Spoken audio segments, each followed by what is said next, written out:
বাংলায় একটা কথা আছে ভাই, ফাঁকা কলসি বাজে বেশি।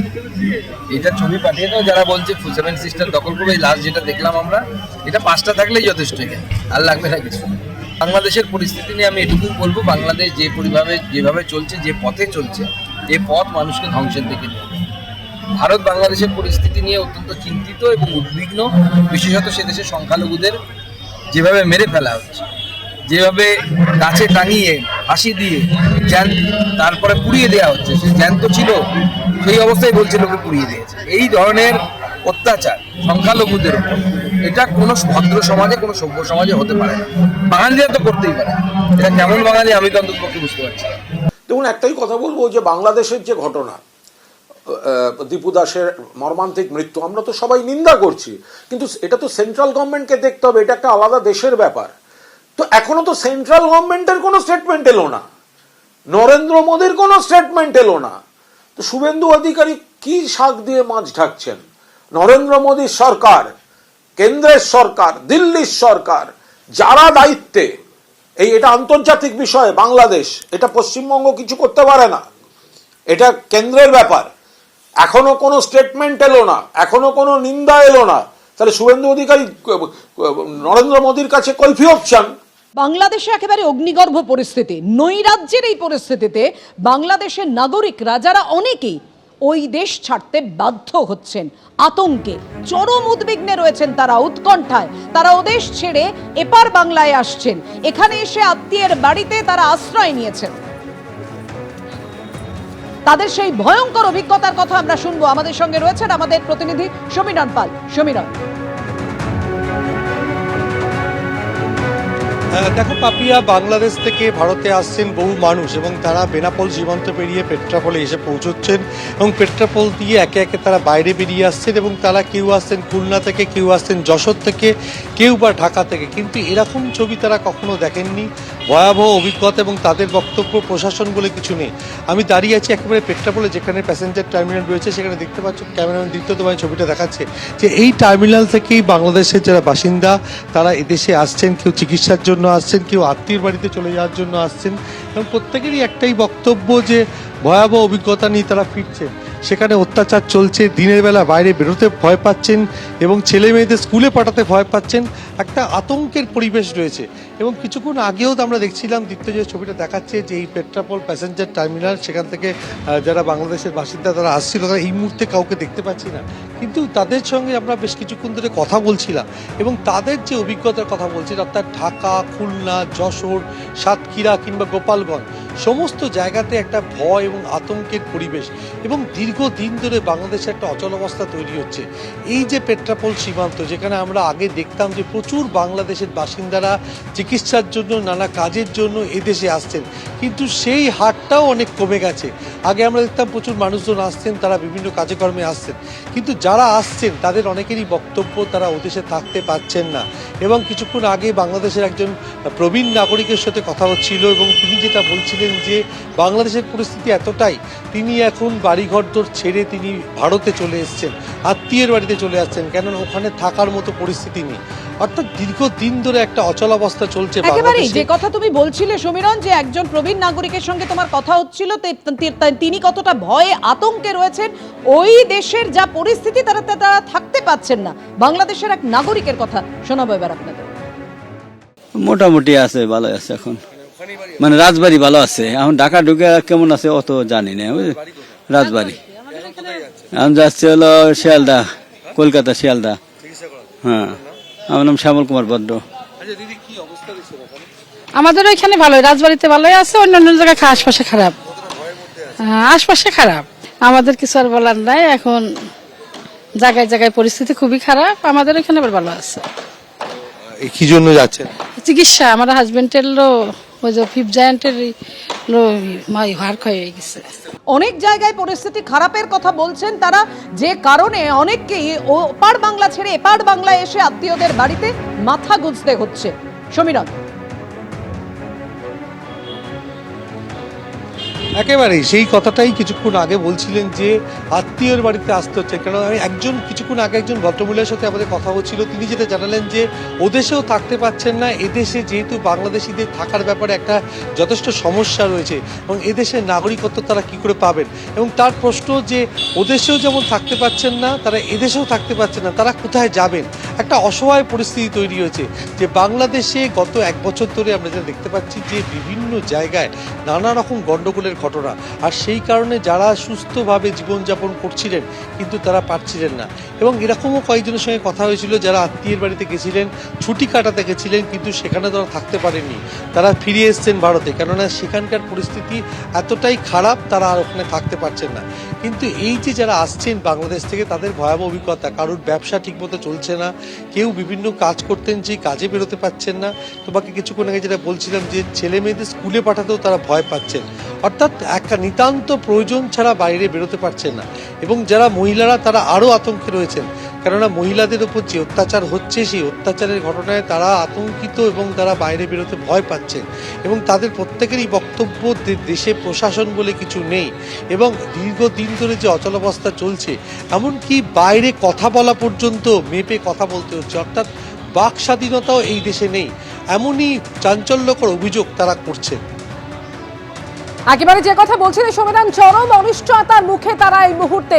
সঙ্গে থাকো আমাদের, এবং যেটা আপনাদের জানাচ্ছিলাম যে যেভাবে বাংলাদেশিরা তারা সে দেশ ছেড়ে এখানে চলে আসছেন, কোনো রকমে তারা এখানে আসছেন, তার কারণ সেখানে আশঙ্কার মধ্যে রয়েছেন, অনিশ্চয়তার মধ্যে রয়েছেন। এবার শোনাবো আরো একজনের বক্তব্য, ঢাকার এক বাসিন্দা বলছেন তার অভিজ্ঞতার কথা।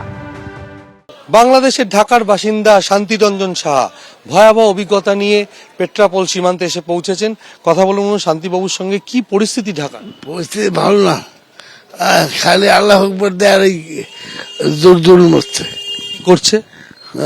মিছিল মিছিল রাস্তাঘাট আটকে দিচ্ছে, দোকান বাজার অর্ধেক খোলা অর্ধেক খোলা না। ভয়ের মধ্যে, ভয় খুব, আতঙ্ক আছে, হিন্দুরা খুব আতঙ্কে আছে। হ্যাঁ, একটা ছেলের ধরিয়ে নিয়ে জুড়িয়া মারিয়া আগুন দিয়েছে। ছবিতে আরো হিন্দুরা আতঙ্ক আছে, হিন্দুদের এখন নিরাপত্তা নাই। আপনি যাচ্ছেন কোথায়? আমি যাবো রানাঘাটে। বাড়িতে আমি যাব আমার বাড়িতে। এখন কি ফিরবেন না এখানে থাকবেন? ওইখানে থাকবো। কেন আর ফিরতে চাইছেন না? না, অন্য আছে, ভাইগনার আছে, লোক নাতিপুতি আছে। আপনার স্ত্রী?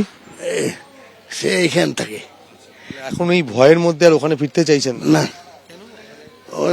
গেলে জীবন বাঁচবে না।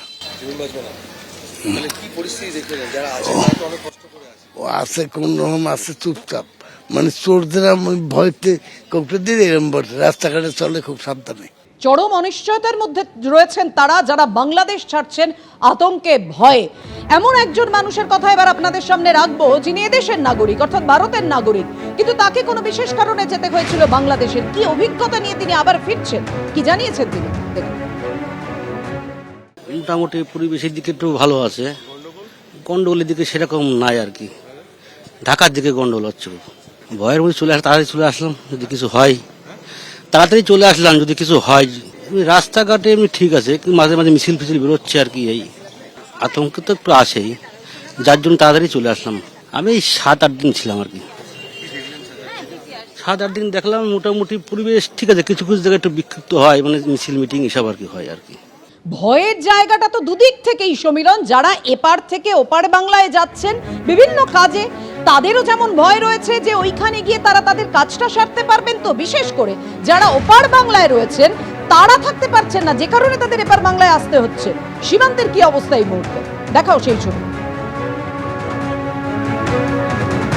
দেখো সীমান্তের যে অবস্থা আমি তোমাকে দেখাচ্ছি, যে সীমান্তের পরিস্থিতি, যারা আসছেন তাদের চোখে মুখে আতঙ্কের ছাপ, এবং যারা খুব প্রয়োজনীয় কাজে বাংলাদেশে গেছিলেন তারাও দ্রুত ফিরে আসছেন, এবং যারা ওখানে আসছেন তারা অনেকেই মুখে কুলু পেটেছেন। এবং এই মুহূর্তে তোমাকে দীপ্ত ছবিটা দেখাচ্ছে যে প্যাসেঞ্জার টার্মিনাল পেট্রাপোলের, এবং সেখান থেকে বাংলাদেশের নাগরিকরা তারা এদেশে আসছেন এবং তাদেরকে পরীক্ষা নিরীক্ষা করছেন বিএসএফ এর কর্তব্যরত জওয়ানরা।